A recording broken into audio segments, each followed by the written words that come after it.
Okay. Am I coming in clear? Perfectly. Perfect. Okay, cool. Yeah. Perfect, perfect. Okay. Okay, Eden, I'm ready to get into this. So here we All go. right. 3, 2, 1.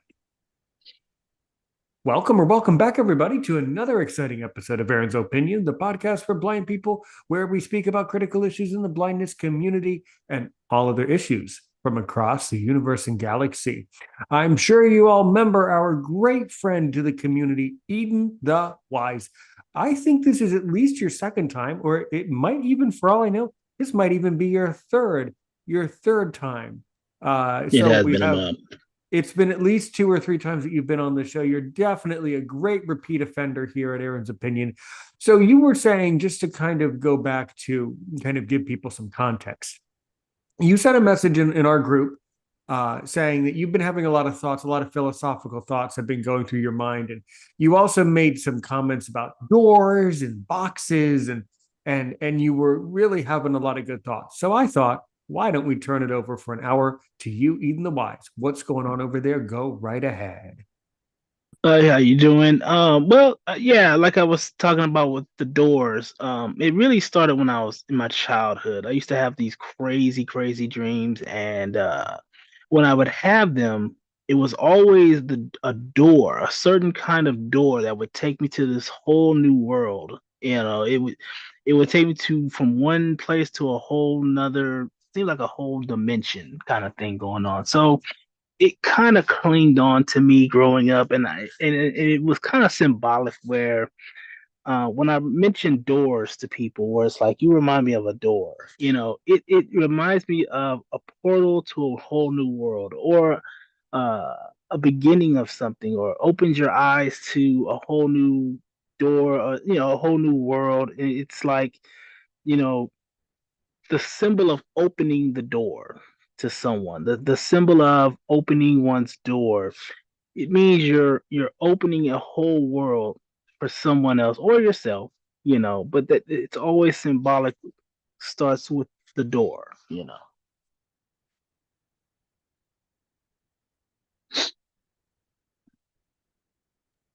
Uh-oh. Are you still Absolutely. there? It Okay, absolutely it okay. does. Sure, I muted to help maximize Okay. what you were saying. Sure. Gotcha, Yeah, gotcha. no, I think that it's very telling that you remember these dreams. First of all, it's important that you remember the dream. First, second of Yes. all, it's Hmm. important that you remember that there is a door. Okay, there have been Yes. many Hmm. important, as you know, in theology, and certainly, if you're Yes. wondering, certainly we'll put this in the par playlist, philosophy and Okay. religion, because we always go there. Yes. Why not? Right. There are many, certainly in the faith of course, Judaism. There are many references to doors, and I'm sure that there are many references to doors in your faith. But the Yes. fact that you Yes. remember a door, or a point of transition, I think is what is very telling here. Now, you Hmm. you also you also mentioned, though, that you when you were having these dreams as a child, you remember that you entered some sort of closet and opened a door, and you were in a room Yes. in some sort of chamber, and above you were basically the heavens, and I think that this illustrates a lot. Why don't you Yes. unfold that a lot, because there's a lot that means many things. What's that Well, about? I had this dream when I was about 9 or 10-ish, around that area.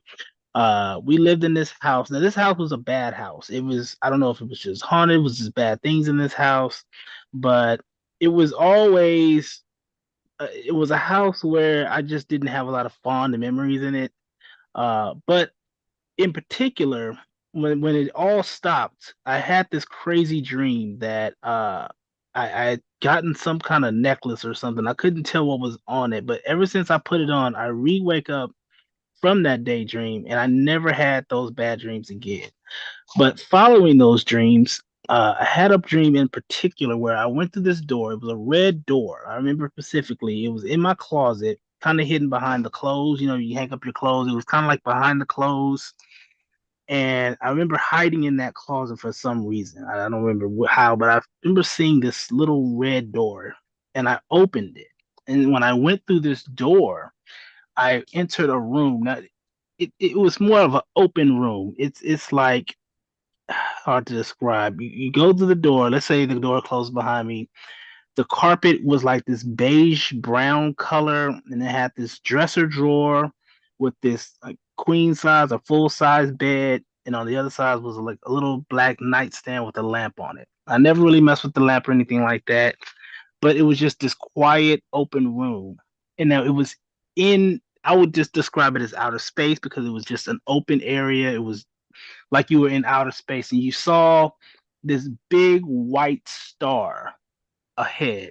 But some reason somehow I knew it was millions of miles away. It was very very far, even though it looked like it was right there.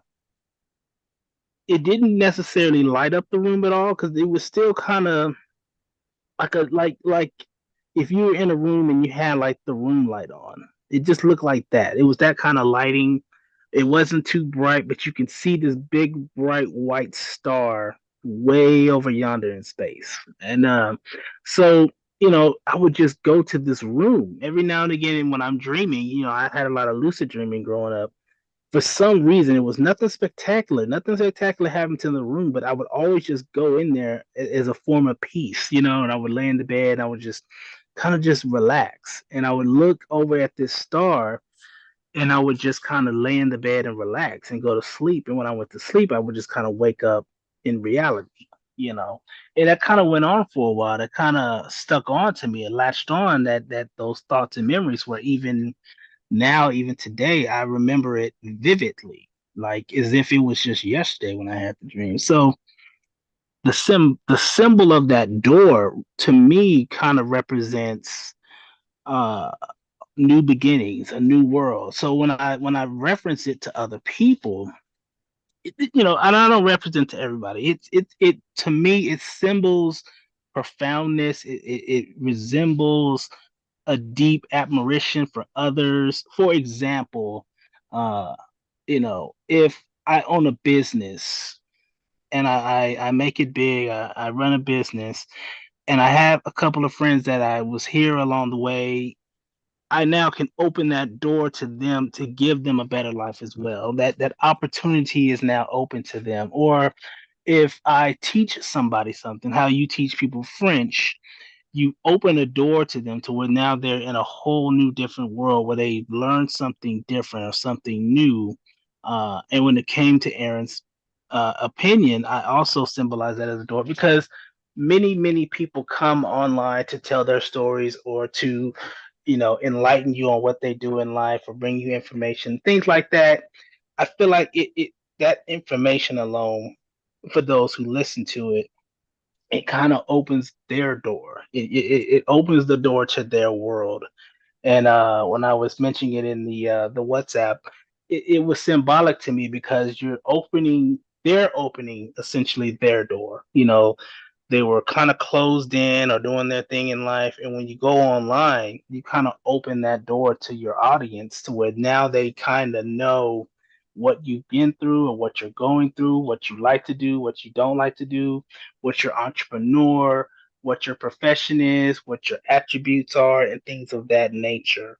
And so that's kind of why I referenced your platform as the red door because it's symbolic to me to where it opens a whole new world. What you didn't know was behind that door, and when you open that door, now you have now entered a whole new different world. Our world, your world, my world, and people who've come on to the platform, their world as well, if that makes any sense. That makes a lot of sense. But I want to see what you say because, of course, you know that I have a very good idea what the room in this dream of Mm-hmm. yours represents, right? There's Mm-hmm. a Yeah. room, there's a bed. It's it is obvious to me what it is. I want you to tell me what it is though. What is that room? It to me, I've interpreted it in different ways. It could be like a heavenly kind of room, because again, it was a lot of nightmares I've had in that house. I mean, every other night. You couldn't Hmm. get me in a room by myself in the dark. You just couldn't do it. I mean, and the things I've seen in there, it's undescribable. But when I started having these peaceful dreams, then it was more like this a place of peace. It was almost as if to say, Edwin, nothing can come in this room. You're fine. And that star represented as if it was watching over me. So long as that star is shining bright, nothing can harm you here. Yeah.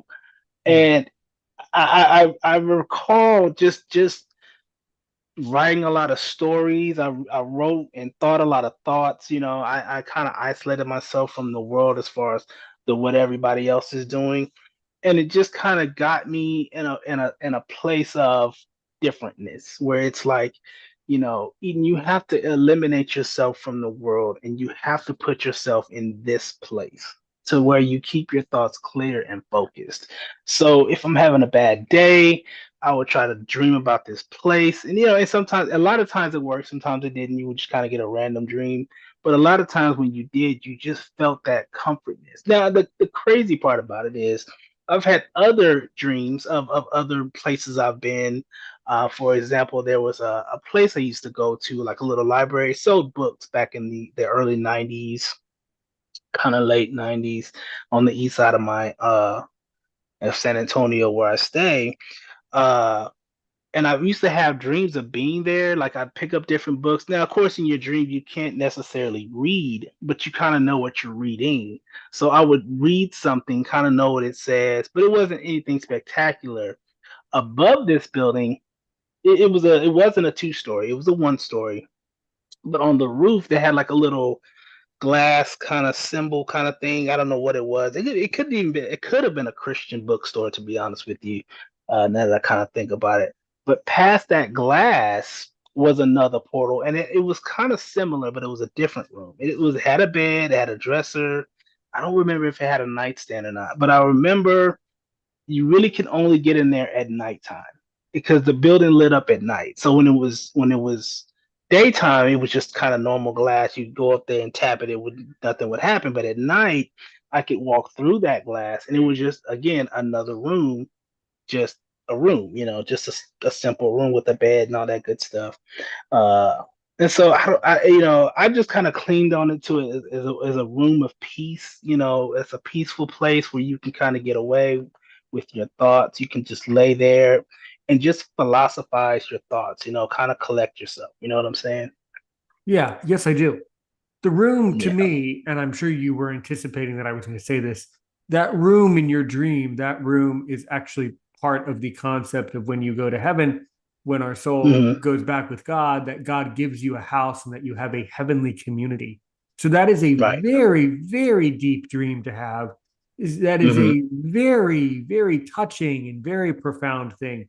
That is without any doubt in any I'm not even doubting that was God telling you that you're going to be okay and that when you come Hmm. home, you're going to have a place. There's Right. no other story but that. I got to be curious about this. Was anyone else in the room with you? Were there any other did you have a sense that anyone else was in there? No, it was. I felt like I had to get to that later on when I was a little bit older, and my Yeah. dreams are very difficult to describe. Well, of I course. could do different things as I got older. I learned different things. It's, for example, I didn't start off flying in my dreams. Instead, I've had this little boomerang kind of thing that would kind of glide me through the air. And there's this guy in my dreams. He would always, in elementary school, when I used to have dreams about me going to elementary school, he would say, Edwin, hide in the back, and let everybody go get on the bus. I'll pick you up, turn you kind of invisible, and I'll take you home. But in the meantime, I want you to get used to being airborne because you're going to be in the sky at some point. You're going to be flying through these clouds. So I need you to get Wow. used to the latitude. So what he would do is I would Really? hide in the side of the school. And while everybody's in the cafeteria waiting for their rides, I'd kind of wait in the back and on the side. When I felt it was clear, he would kind of turn me invisible and then he'd lift me up and then I'd go and he'd take me to my grandma's house, which I was actually doing in real life. I would walk to elementary school to my grandmother's house where I was staying with at the time when I was going to elementary school. But in the dream, I would fly there, wake up, and we go to sleep, wake up, and then go to school the next day in real life. So it was kind of circulating like that most of the time. And those dreams were kind of exotic as well. I would actually be in class in these dreams. At one point of the doors again, actually in the gym area, the gym was kind of separate from everything else. We would always have kind of like fun in these gyms. We'd play basketball. And one time I had this cool dream where there was like a little trampoline on the floor. And so you run up, you jump on the trampoline, you do like a little flip in the air, and you dunk the ball. But those doors, they had these big military doors. I don't know if you know what I'm talking about. Those doors you lift up, they're kind of huge, and you can lift them up and down. They go up and down. Those doors had portals behind them in my dreams. And it was always the guy in my dream was always saying, never go through those doors because that dimension, you don't know what's behind there. So as curious as you want to be, never ever go through those doors. And when you open the door accidentally, you couldn't see anything but kind of like colors kind of flashing. You didn't, it was like a white screen with just colors flashing on it. So you didn't know what was past that screen. But I was always told not to go past that screen. Just stay in the gym, do your thing, go this class, whatever. So that was kind of like the routine growing up as a child. As I got older, when I could fly, I started having more dreams about just certain doors. You can't go past this door because there's bad things on that other side. So keep that door closed. And at some point, as I got kind of closer to God, but kind of just doing the ways of church thing. You know, when you're growing up and you doubt him, but then you know he's real, but then you kind of you're a kid, so you kind of do your own thing. So I would always have bad dreams about my church. It was more so now I would have certain dreams about me preaching. That's how I kind of knew maybe one day I would be a preacher. But at that time, I had no idea that that was going to happen to me. It wasn't on my mind. I was actually stage fright. So I was, I would never go up there. I would cry when my grandma made me sing solos as a child because I was nervous. And I was like, oh my God, I would never, and they had to kind of calm me down. I had stage fright. So I was that guy that was like, I will never go up there. You'll never catch me in a pulpit preaching. You'll never catch me up there doing anything like that, just of the stage fright alone. And so I would every blue moon have these dreams about I'm either preaching or I would have these dreams about something bad happening in the church where I had to kind of run out, and get away from it. And maybe that was symbolic of at some point you're gonna have to make a choice, you know what I'm saying? But there was always the door, anytime it was a red door, when I went through it, I would either go to somewhere peaceful, it would because a lot of people don't pay attention to their dreams a lot. Sometimes you teleport in your dreams, especially if you've been to different places.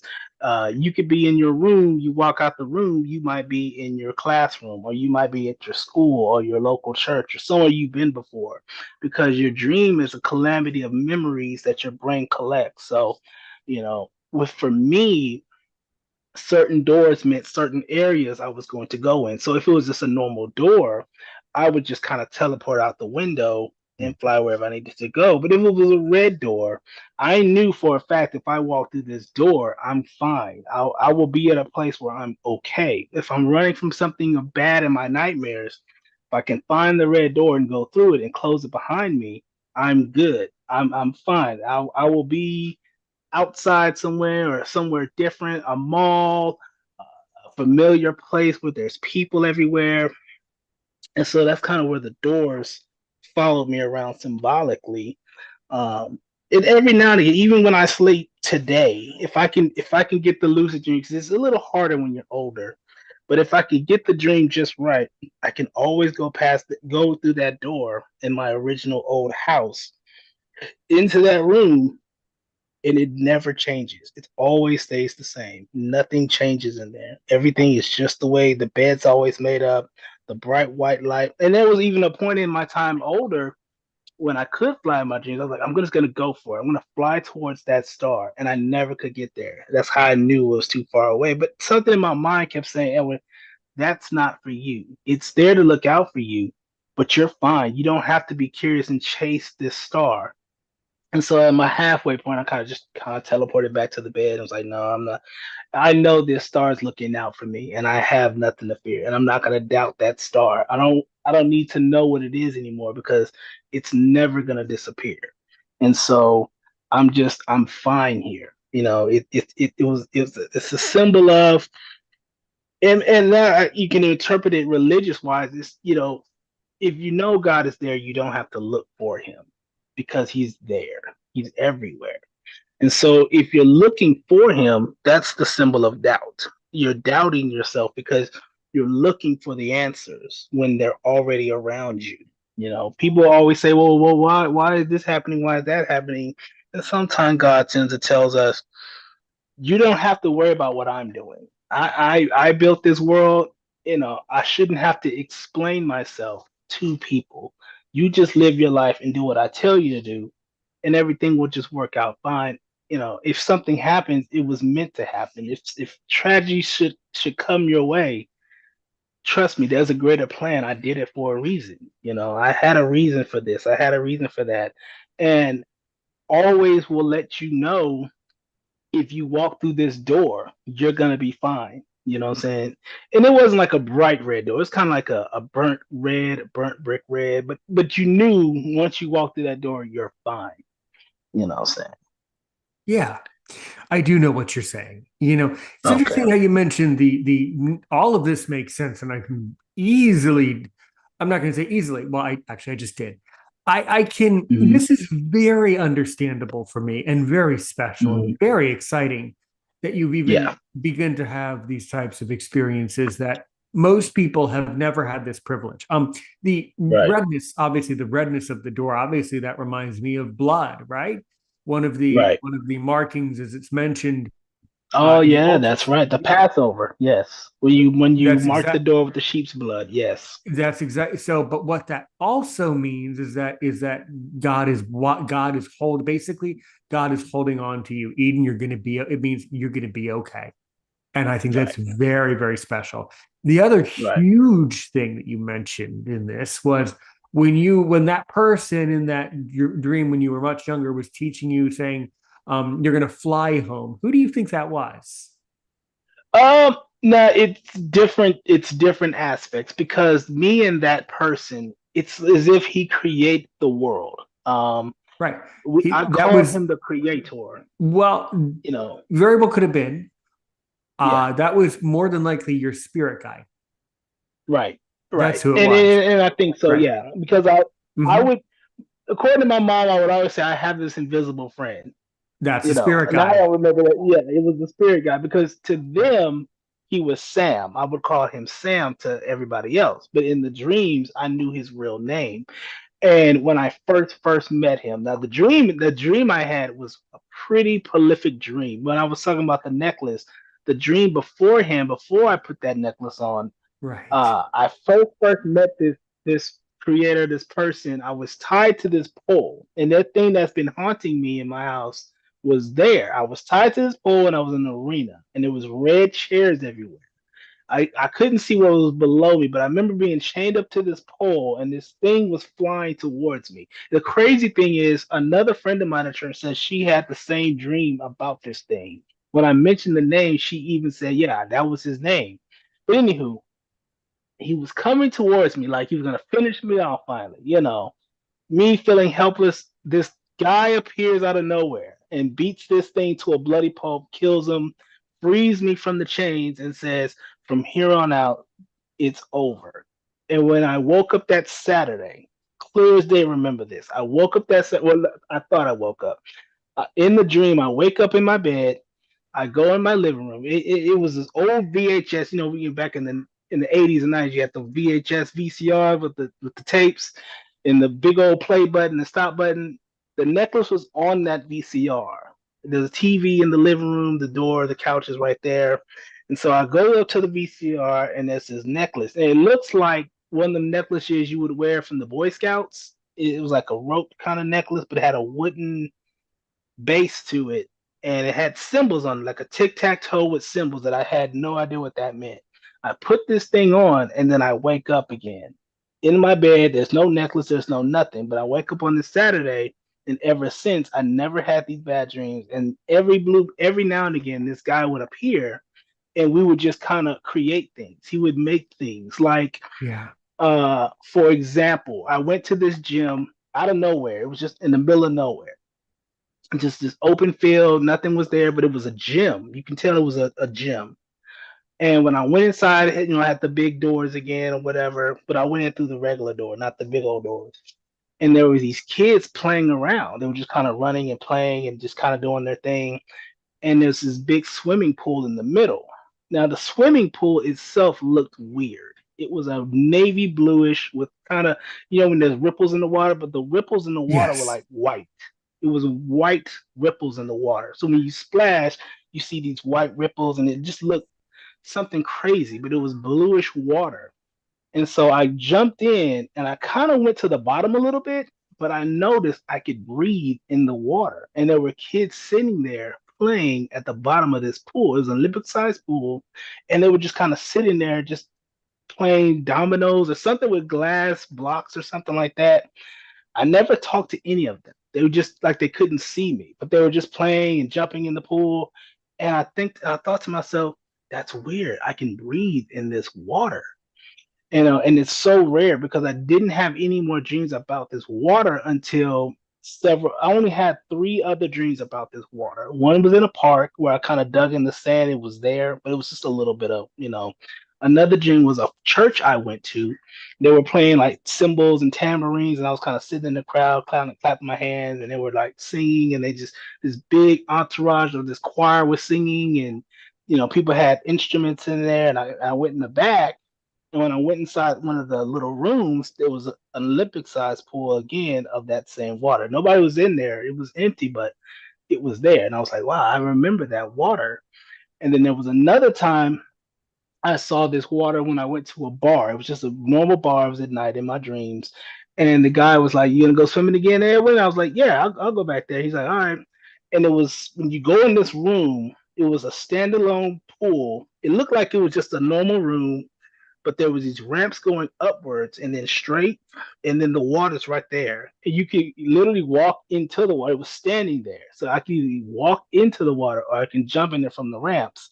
But it was that same water you could breathe in. So it was weird. And it was just it's so profound. It was like maybe four people in this bar just kind of sitting there at the table drinking, and then the bartender guy was it wasn't even a I couldn't even call it a bar because it wasn't even a bartender, but I just thought it was a bar because it looked like the round tables, and the guy was behind a glass counter kind of selling old stuff that you don't want to eat. Because the guy was telling me, don't buy that stuff, it's old, just leave it be, but if you want to go swimming you can. And so I'd go back there and swim and then get out and then wake up the next day, blah blah blah. And so something about that water is just so different because you can breathe in it. And I know this because you could.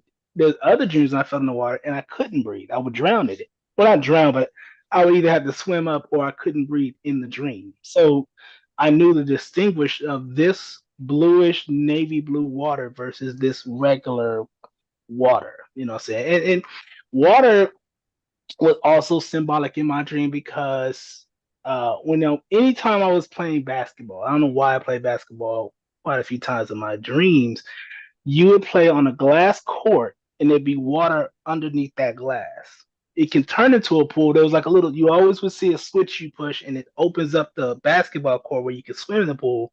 But when you played on it, every court I've been to always was a glass court with the water underneath, regular water, not the special bluish water. And you can just play on the glass and you just play basketball, whatever you do your thing. But it was every single court was that from middle school to other dreams where I was just kind of on the court. Well, actually, it was one dream. No, it wasn't like that. But that's a different kind of dream. But it was symbolic, cool dream. But it didn't have water in that court. That one was a person I met in the dream. But you can only meet this person if you throw the ball and you miss it. He'll appear behind you, bounce you that same ball, and you can just play him one on one. And you know the jizz I got from the what I call him the creator or Eden, he was just like, no, no, this person passed away a long time ago, but they kind of linger around the court and we just wait to interact with people to play basketball with them, and then when you're done, if he wins or you win, he just kind of disappears, and you can resummon him by picking up the ball that's right there in the middle of the court. You just throw it at the hoop, you miss, and then he'll appear behind you or something like that. And it was like a park, and it was always at this park I used to pass up going to church all the time. You would It just depends on where you go. If you didn't go on the highway, you go to the east side and you pass up this little park and you can see the basketball court in the background. So that was in my dreams a lot. So um, it's a lot of things. I mean, I could go on and on and on about how profound my dreams are, and you can just remember them like that. Uh, but yeah, that's kind of how that was. If you're able to remember these dreams that well, and especially you mentioned the water is obviously the sea that we supposedly are in before we incarnate. We're supposedly all Right. together in a sea. That's what that is for Right. sure. And Yes.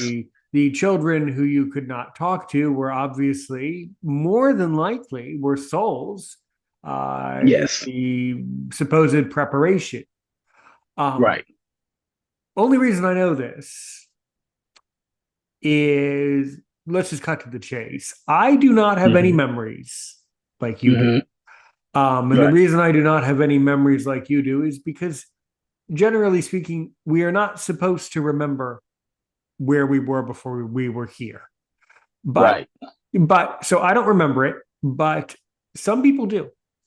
And some of Yes. these people have come to YouTube, and I can tell that you probably have seen a couple of those videos, and you can tell by what I was saying that I knew what you Hmm. were going through. I could tell based on what you had gone through that that's what those things were, just in different versions. But Right. ultimately, the reason why I can tell that it is what it is in these dreams is that ultimately it points to the fact that God loves you. And that's the overwhelming storyline, is that no matter what Right. version of the story is told, no matter what the people thought or think, they come away with just this overwhelming sense of love. And I think Right. that's truly the takeaway point here, is that if you Right. are able to remember, and I don't know if you do remember, but if you are able to remember pre-birth, before you Hmm. were born, and if you group of people I, do, you know, it you know, might because I do remember when I was 2 years old. I do yeah. remember that vividly. Yeah. Wait, so okay. So wait a minute. So do you let me ask you again. I think you did say the answer. So do you have a pre-birth memory?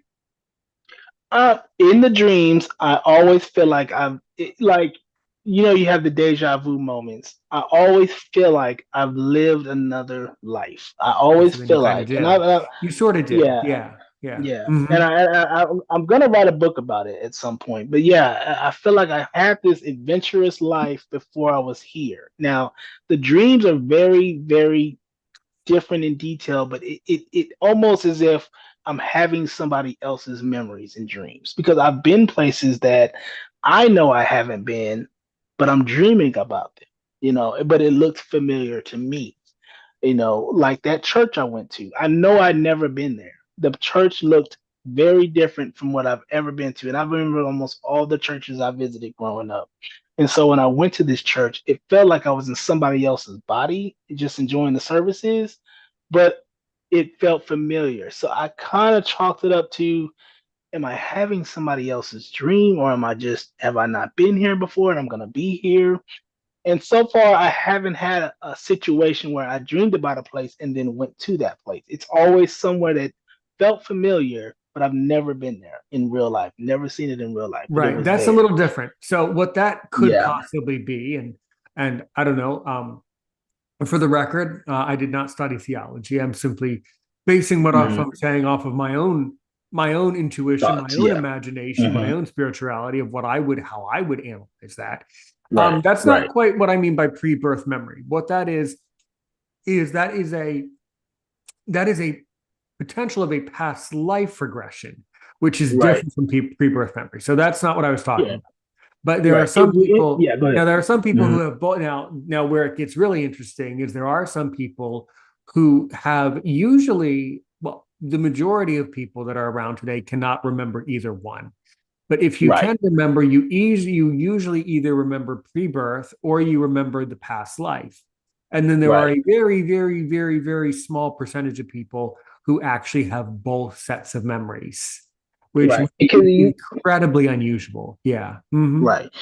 Because there are some religions that do entertain reincarnation, and they're very adamant about this. And it's just like my religion. No one's going to convince me that the Bible is not real. Just like you're not going to reconvince them that reincarnation isn't real. So it I feel like it kind of tickles that, maybe not really, but yeah, when you talk about pre-life and remembering the pre-life, there are, I mean, and you can tell they're genuine because it's been proven. It's not a Yeah. theory. This is things that have been proven. They say no, this people solve their own murders from a past life. When somebody killed somebody and they were reborn to somebody else, they recall memories of that other person and they can recall where their body is. Like, no, I was buried there. And this led to real life arrests of killers. That And does so, have. It's rare. It's yes, it's rare. incredibly complicated and rare, but that has Right, happened. Yeah, yeah. right. I'm sure you know about the Israeli story, and this one was Yes. very well known. You remember Hmm. the story in the area of Israel known as Judea Samaria, where there Right. was an Arab well in an Arab community, Hmm. and there was a two yeah it started out where there were these two Arab guys, and I Hmm. don't know, and again I'm summarizing and glossing over the fine points. This story was so complicated that an Israeli writer actually wrote a book about it in the 1960s. This is a very famous case. Right. One Arab kills the other. I don't know, because he thought the other guy was, I don't know, who knows, sleeping with his girl, who knows, or cheated him or Could be, something like yeah. Hmm. who knows? There was some long story. Well, anyway, the murder of this one Arab guy goes undetected for many Hmm. generations, and everybody in the neighborhood kind of knew. Oh, so and so across the street. Yeah, and everybody knows. Okay, he did it. Well, Right. karma's a bitch. Karma's a coming. That's kind of how Right. they felt that. Then eventually, in some time period in the 1970s or 80s, a little boy was born into that community, and he Hmm. kept and this is the little kid, and as a little kid he kept on telling his parents, but mom, I lived before, and I know who killed me, and I know how he killed me. And the Right. strangest thing about this kid, where they started to get suspicious, is the kid would point to a birthmark on his forehead, right Yes, where I the remember that man. story. Yeah, because it's, Yes, this well, he one got was. hit by an axe. It was an Yeah, because the axe that guy he, axed him to yeah, death. Yeah. um right, and then they took the kid. And so then they said, well, what do you think would happen? Obviously, I'm adding my own prose here because it is a very compelling tale. The parents took right, to the guy's house, and they said, so what do you think would happen if we took you over there? Would you know who it was? He says, of course I'll know who my killer was, said the boy. And they take him over to the guy's house, and there was some, and the little boy knocks on the door. The guy answers, and he said, why is there this little boy standing on my balcony? And the little boy says, because 20 years ago you killed me and you hit my head over with an axe. And right. Wow, apparently, yeah, and he apparently told that to the old man. And apparently, law enforcers were called. The justice system was called, and they eventually said, so what would you like to be done with this man who supposedly ended your life in a past life? And right. apparently, the boy told some justice person, well, I think it's best that the villagers deal with him, and let's Hmm. not put him in prison. Let's let him live with that guilt, and let's let him live Right, with knowing right, that how that actually panned out and worked. Now, right. let's preface all this and let's give a big disclaimer. I did not read the book. I don't know what Hmm. parts of the story are true or not true. It is a Hmm. very well known and well documented case. And for Right, those of you who, which it is healthy to be skeptical, and skepticism is always healthy, I would of say course. Google it and see Yeah, what can be unearthed about it. But yes, there was right. a very deeply well known story, and at very least, it'll be a great book. Whatever became, Right. now, of course, if it is true, the other interesting thing is, so whatever happened to that little boy who grew up in that part of Israel, and Hmm. grew up as as an Arab, and I don't know. I mean, that little kid, for all we know, he could still be alive today. Who knows? Right. Well, Right. he could still be just, I don't know, working for some IT working for some IT company now. Yeah, yeah, Who everything knows? can be. Yeah, there's nothing. There's no such thing as a 100% factual thing. You know what I'm saying? No, that's a It's very good, surfacing. that's a Yeah. very important thing to tell people, that Right. everything that we know, and this also goes back to theology, as you know, and back to Yes. my faith for sure, is that Yes. supposedly before I was born, my Hmm. memory was wiped, which is why I have the circular indent under my nose, because they wipe your memory so you can't remember anything. And then Right. what they also supposedly do is they also plant you with false memories. So Right. there's a lot of research that's being done about that. And I find it deeply, although most people would find it disturbing and creepy and not particularly healthy, I think it's actually, there's to some level, it's healthy for us to use our minds to really intellectualize that and really think about that and think about, Yes. what all that means. And so, but that's a very important thing to mention, that in every story, there's always parts of it that are not true, because if a story was 100% true, well, then it wouldn't be very good, would it? It wouldn't be, Exactly. it wouldn't make Exactly. the best seller. Now, again, I don't know that. Now, the other part that's a little bit sus, as we would say, is that the Hmm. person who wrote the book about this whole story that I just revealed, that particular person was also a psychologist. So, Right. And this kind of goes to the who Bible as knows? well. Yeah. Yeah. The thing we have to understand, even with our Bible that we study, we learn, and Mm-hmm. we follow, a lot of those books are interpretations. A lot of those prophets did not write those things. Their philosophers wrote those things. They would talk to them and say, "This is what happened to me. Write this down." And in their interpretation, we're reading a lot of their interpretations. Nobody knows who Baruch is in the Bible, Indeed. but a lot of these people couldn't read and write. They Mm-hmm. followed God. God spoke to them. They did God's word, but they wasn't the ones interpreting things. We know that from Moses. Moses wasn't a great speaker. Aaron spoke for him, you Right. know. And so you when something is written, it's not at face value. I always tell people I follow the Bible, but I don't use it as a measurement of this and that. I take it and I say there's a lesson to be learned in these words. If you took the For Hebrew sure. Bible, which most people, they go to the NIV for a reason, because the Hebrew Bible can be confusing to you, but to someone else, they can understand it, they can interpret it perfectly, they can translate the words in a perfect manner, because things wrote then are not how they were written now. There's all kinds of translations. That's why a lot of people are skeptic on the New Testament, because we know the Greeks interpreted the Bible. And we also know that Greeks believe in multiple gods, which is spoken frowningly on in some parts of the Bible. And so, you know, every book you read, every story you've heard, there can always be some grayish things that you didn't know about. But that's for a reason, because again, when you're reincarnated and they retransfer your memories, some of those things are not meant for you to know. They do that so that, let's say, an innocent person got their life taken from them with no fault of their own. They want you not to linger on the past of what happened to you, but giving you a new pathway in life and saying, no, live your life now. You're reborn, live your life. We don't want Yeah. you to have those bad memories. We don't want you to know what happened to you in your past. This was a tragic thing that happened to you. We're giving you a new life, and we want you to enjoy and live this life and leave that past alone.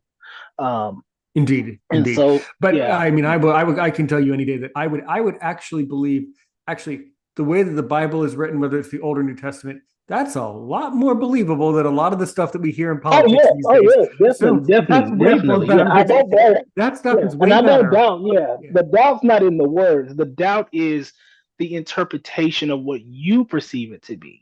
This could Correct. mean one thing to you, but Correct. it could mean something To differently some to extent, them. Eden, you're a hundred Yeah, percent on it, Eden. You're hitting the nail on the right. head. However, as I grow up and as I grow every year in my Hmm. spiritual journey, I find that I try to at times use my imagination with things, but other times Right, I try to tell right. myself, Aaron, It's just what it is. Just take it. Sometimes Right. you have to take it literally. Obviously, not every Right. word, but sometimes I just have to believe it. Well, you know what? The fact is, if it's written down, to some extent, I believe that it happened.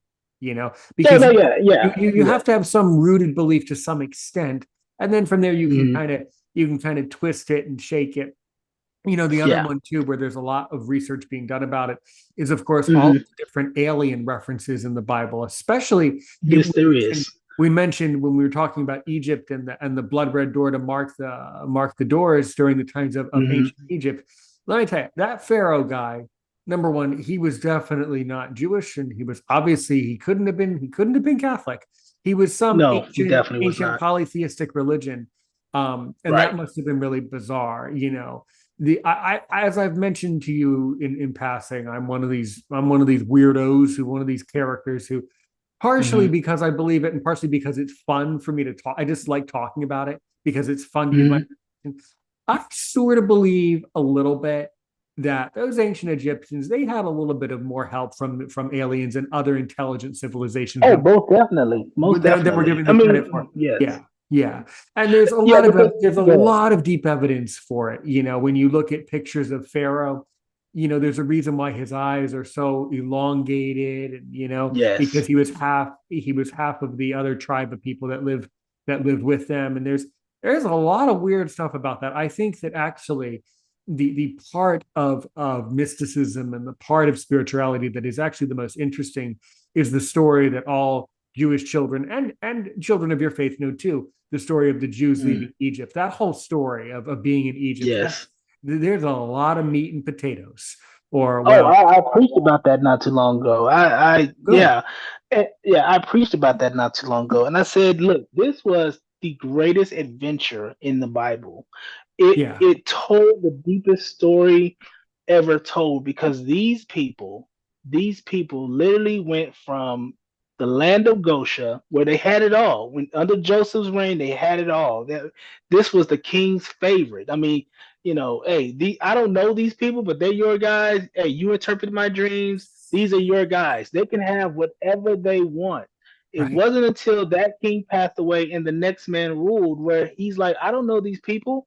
Who they're living rent free. Now we can compare this to our time. That's like us living in the White House, living on good Yeah, land. Yeah, except back then, and a yeah. common question when Jewish people sit down and when we celebrate Pesach, Hmm. when we celebrate Passover as a family and as a community, Right, we often like to ask the question, and obviously you can anticipate the answer that I like to give just to get people all wound up, but they oftentimes go ahead. ask, so were times easier or harder then or now? Like which time period was harder? Were times better then or now is the question. And I always Right, say, well, of course times were better then. Times were far better then. If you were right, healthy and of able body and provided that none of the bad stuff happened to you, your life would have been and probably very incredibly right. beautiful in ancient Egypt, especially in the winter. Man, oh man, Yes. kicking back there with a nice beer back then in ancient Egypt, just sitting Oh on, yeah. man, Right, right. You didn't have Yowza, to worry about. that would have been a great meal. That would have been really Yeah, relaxing. right. Yeah, And just economy wise, you didn't have to worry about going to Walmart and the prices raised up. No, if you had a bow and arrow, if you were a fisherman, you ate. Your family ate. What I'm saying? You didn't have to worry about the king jacking up the prices. You had to pay your taxes. right. Yes, everybody had to pay their taxes, Yeah. but you wasn't Luckily, going hungry. one thing that's lucky about the Pharaohic era is that those leaders actually knew how to run their country. It's not like some of the Right, people today that we see. I don't know who those people are, but back then they actually knew right, what they were doing. They right. knew how to educate people back then. When you really stop and Yeah, think about it, those yes, ancient Egyptians. If you're going to unfold something and figure stuff out, go take a trip to right. start figuring out from Egypt. Right. Yeah. And truth be told, those Israelites in the beginning, before they went into the wilderness, they kind of volunteered themselves for that. Herod said, "Look, get these guys out of here. I don't know these people. You got to go." You know what I'm saying? My dad loves you, but I don't love you guys. You got to go. And Yeah. they said, "No, we will stay, and you can make us slaves. We'll work. We'll do our thing." it was voluntary. And you're right, the kings knew how to run their kingdom. I mean, look at David alone, God, a man after God's own heart. He knew how to run that kingdom. It wasn't until Absolutely. he messed up with Bathsheba when things went to crap. But before then, this was a man who God loved. You know what I'm Yeah. saying? And he Mhm. approved of the way he ran his business. You know what I'm saying? That you know, you look at presidents and kings, we don't know what they're doing. You know what I'm saying? But kings, it was like it was cut and dry. You did Yeah. this, you did that. Everybody had a job. Yeah. Everybody had something to do. Well, also You too, they know, also had civil service. So if you, I mean, right? the best deal would be to be the best deal back then would have obviously, well, the best of it would have been to be the emperor. That's always the best job. Or if you That's weren't always the that, you would best. have wanted to be a civil servant. Would have been the most Right. secure thing because you didn't have to worry about dying in a battle, and you still had the basically Right. the federal system. Even I though, would rather be the civil servant than the king because you always had a target on your back. He rode in the battle. Kings then yeah, were for not sure. impervious of going into battle. So you knew at some point your end was here. You look at Ramoth Gilead, he was the king and he went into battle and died in battle. It was his own fault because he disobeyed God. But yeah, kings went into battle as well. So if I had a choice, I would rather be the servant in the kingdom, namely a female, because normally they wasn't killed. Normally, when a king takes over, he'll take out the males and kind of replace them with his own entourage. So the safest job would be the female servant that's just kind of there. Like I'm the wine bearer. I don't have any business doing anything else. I just Yeah, I serve the guess the king his pouring, yeah, the wine, and pouring wine job, the yeah, pouring wine job would have been good, except for the fact that they would yeah, probably expect you to make the wine and crush the grapes yourself, which in the right, summer that wouldn't have been so good, but in the winter that right, would have been good. Yeah, yeah. It's, yeah, but I think the overarching story here is that there's a lot of lost evidence that has been lost over the years from the Middle East, from that yes, part of the world, and yes, yes. luckily we have people like us that have an interest in it, so we're maintaining the interest. But there's a lot of people that have Yes. forgotten about that kingdom. Yeah. Right. Mhm. Speaking of luck, I mean, we almost didn't have the Bible. There were people against Absolutely. us. There were people who were threatening to burn these pages and lose history forever. We were very lucky God was on our side and gave us this miraculous book, because there was a time where this very book was threatened, especially in the early 1200s, 1300s, where you had people that were against religion and they would threaten people have died teaching and reaching to people with the good Lord. You know what I'm saying? Lots of people have lost their lives over religion itself, just trying to get the word out. There were times where people had to hide in their houses to have church because the governor was against what thus said the Lord. He was like, look, we're just not going to have this. People had to migrate to different nations, which worked out because now we know the book has been spread around the world. There were there was a time in the Dark Ages where if you said Jesus, you were gonna. I mean, it's like that now in certain places, but I mean, there were times where it was bad. We were very blessed to have people paved the way, those sacrifices were made so that me and you can read this book we call the Bible. I mean, it has been through some things and some stuff. Some things were taken out of canon, what I'm saying? And I'm not going to get into that today, but you look at Catholicism, they added books to the Bible. They're looking at the Baptists and say, look, man, you're missing a few books out of there. There's the Book of Enoch that people don't even know who that man is, have no clue about that book. Got removed from canon. And so that's what I mean by interpretations, because you have the meat and potatoes, but there were other books that were either taken out, removed from canon, or we haven't yet discovered those hidden pages, you know. But we did. Luckily, we got the meat and potatoes. You read the Bible, you got the sword and shield. You know what you're gonna do. You know how to do it. You know how to get close to God. You know what He requires. You can get strong in your faith, but you got to know that there were some things that happened that you may not read about. Again, a lot of these servants wrote these books, in command of the person who wrote them. Not to take away from the the minor and the major prophets, a lot of people wrote their stories down, but I'm pretty sure there were many other stories we didn't hear about. You know what I'm saying?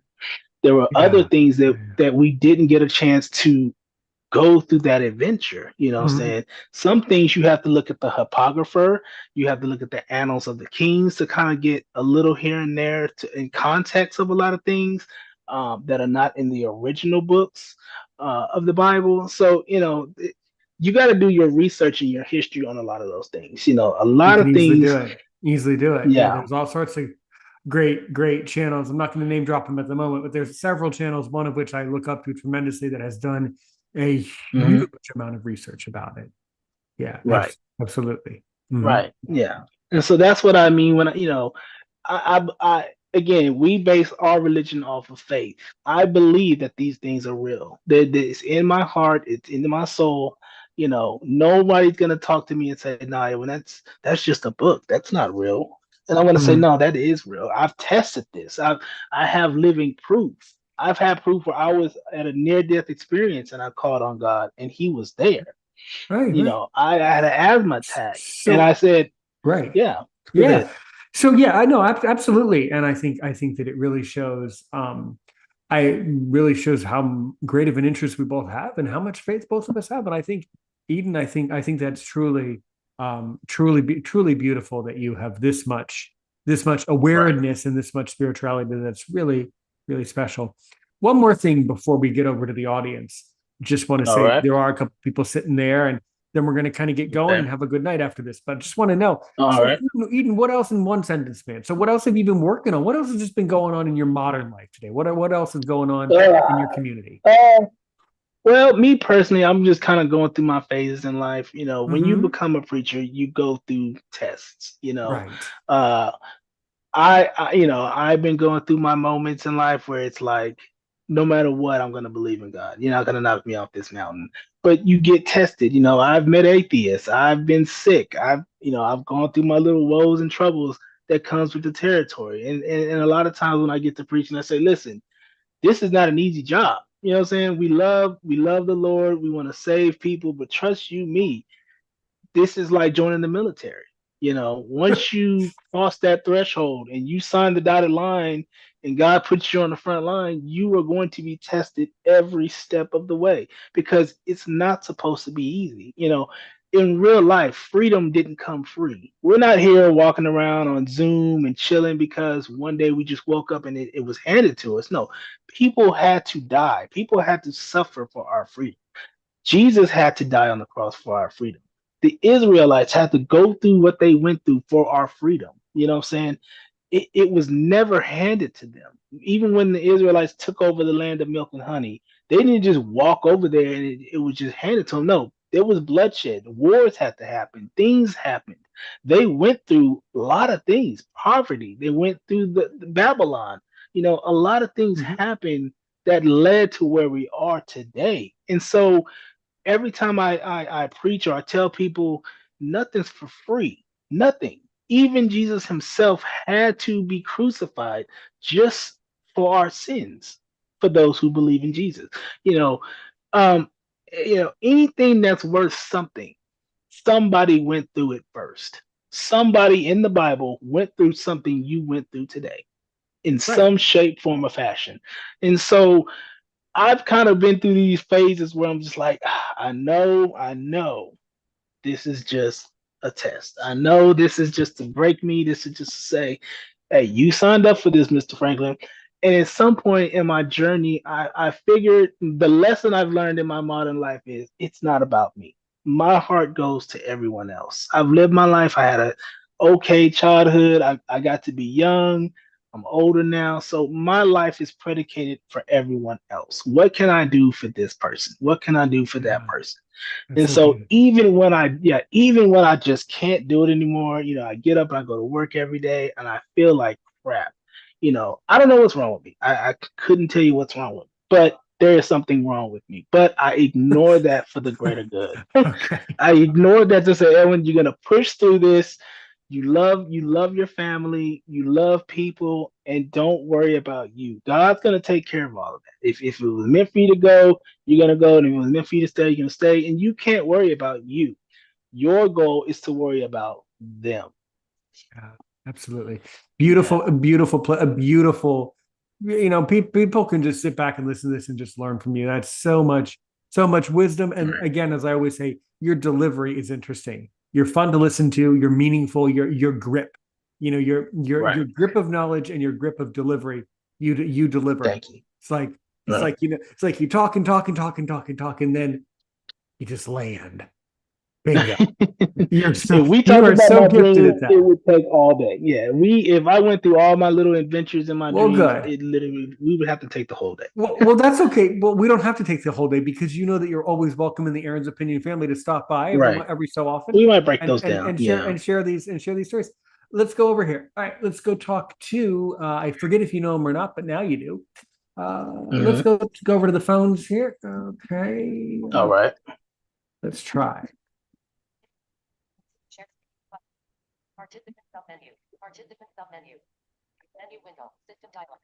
Ah, here we are.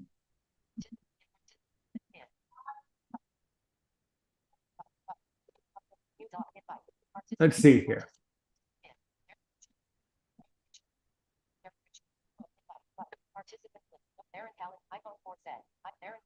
So we have, let's see here. Aaron Kalinowski here. Let's get him on here. I love that last name. It's pretty profound. So I'm sure that Aaron Kalinowski has a question for you, and I don't know if you know him or not, but go, Aaron. Go ahead. Go Yeah, ahead. so I was listening in and yeah, as Aaron Richmond said, you have a lot of wisdom like when it comes to like a lot of the stories that were told throughout the Hmm. Bible and all that. And when it comes to all that, you know, from your experience, have you ever had any experiences like in your dreams that were quite profound that that really cemented like who you are today? Very profound. I've had dreams. Now, again, my dreams is full of symbols somewhat. When it's storming in my dreams, something bad is happening in the dream. I may not be in the Pacific area, but I was always knew when it was storming, I had to get inside of somewhere. So in my latter dreams where I can kind of fly and teleport, when it would rain, I always have it was kind of coincidental, but I would always find a church or a temple to teleport into. So, for example, there was a church that it started to rain. I heard it thunder. I was walking home at night, and I heard it thundering, and I knew it was about to start raining. So in my mind, I was like, "Oh, I got to get to this church." So I kind of flew to where there was this. It was a beautiful looking church. It kind of arched up a little bit, the stairs, but then it kind of went underground a little bit. So the church, it looked like a normal church, but the church temple itself was kind of below level. So I went in there, I closed the doors, and I kind of threw like a little shield to keep the doors sealed, and I kind of just slept on one of the pews. And there was this priest there. It was just him by himself, but he was, he kind of acknowledged me. He was like, "Hey, how you doing?" And I'm just cleaning things up. So I think he was kind of cleaning the pulpit or doing something with some candles, like throwing some candles out. And he's just like, "You can kind of stay here for the night." And I'm going off to bed. And he went in the back and went to sleep. And then that was kind of like the dream itself. So, a lot of things in my dreams represented something. I've had dreams where there was these angel-looking things, but they were bad. Now they were bad. Now this dream culminated from another dream. I went into the kitchen of my church and I saw this hole. Something said, "Edwin, you need to plug that hole. You need to cover it up or it's not going to be good." Now, they didn't give me any details, but later on, I'd say about 5, 6 years later, I went back into that my old church again. Not only was that hole bigger, it was like a whole hole in the wall. Now, behind this hole was a dark little hallway, but I saw these beautiful looking people. And one of them had a bow and an arrow. I think another one had like an axe in his back. Oh, like, when you wear your like a sheath on the back and you kind of wear that. They were coming towards the hole. And when I was kind of like, what's going on here? They were like, you need to just get out of here. You should have did what I told you to do. And now these things are going to take over this church. And so, I had a safe place in the church where I could go and kind of block the door in and they would just kind of walk around trying to get in, but they couldn't. But because I didn't do what I needed to do, they kind of was able to take over the church. And no matter when I dreamed, they were just there from there on in. Because I would, sometimes in my dreams I can go back in time depending on, and I'm not going to go into too many details about the dream, but there were moments where I could go back in time. Now, the way that worked was I had to go in the air because you don't know what was there in that past life. So in order to avoid getting inside of a wall or something being inside of me that would hurt, I would have to go in the air, go back 50 years until I got this little thing that made me go back a little bit further. But I would do that. And even when I did that, those things were still there. So there were times where things stuck in my dreams that never, ever changed, and it's that being one of those. Really a beautiful way to end. Eden the Wise, thank you for joining us. Right. Thank you for being Eden. Thank you for being Eden, the, and Wise. That's exactly. Well, that's we'll exactly have meetings like this. Yeah, I'll be available now on Saturdays. Namely, 7:00 is good. Like I said, I do have a So. Well, from time to time. Thank you for your question. You are so thank you, Aaron, and Eden. You are always welcome here in the Aaron's Opinion family, man. So thanks for stopping by, as always. And no problem. Always welcome back. Absolutely. All right. Well, as we say here, be well, be blessed. Certainly, this will be a par. So be blessed and keep studying and keep researching all these fascinating things that we covered today. Take care, everybody. We will definitely be back. And I just want to say, stay tuned for some episodes of Aaron's Opinion. Hey, we got some live streams coming up this week. Keep your eyes open. Maybe Wednesday and Friday, the 3rd and the 5th of July. You don't want to miss what's coming up. So just keep checking your email or keep looking on the page. But we have some very interesting people that are already lined up. If you want to be in the studio, hey, let me know. Or just keep checking the page and keep your eyes out for those Zoom invites. Take care, everybody. Be well, Eden the Wise. Be well, Aaron Kalinowski. Take care, everybody. And as we like to say, help one person today. Help 1 million people tomorrow. Thank you. For those of you still surviving on YouTube, thanks for joining us. All right, everybody. Like I said last time, and I'll just say it again here on YouTube. If you want more information about this week's upcoming events that we're going to be holding, upcoming recordings, just let me know and keep your eyes and ears open for those Zoom invites. We'd love to have you, the virtual audience. As for me, for now, take care. We'll be back.